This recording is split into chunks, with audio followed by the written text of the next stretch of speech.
Ushbu loyiha Xalq banki tashabbusi bilan Buxoro viloyat Vobkent tuman Shanba mahallasida joylashgan 36-92-konturda tashkil etilgan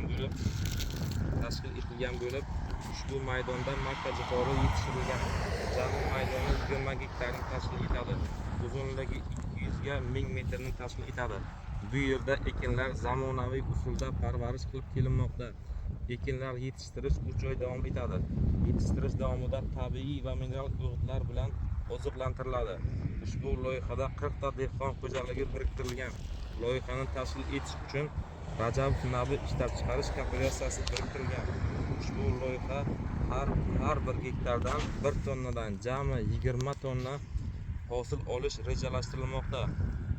Mazkur ekin yig'ishtirib olingandan so'ng ikkinchi ekinda ham yuqori daromadli ekin turini ekib, yer egalarining daromadini yanada oshirib borish rejalashtirilmoqda.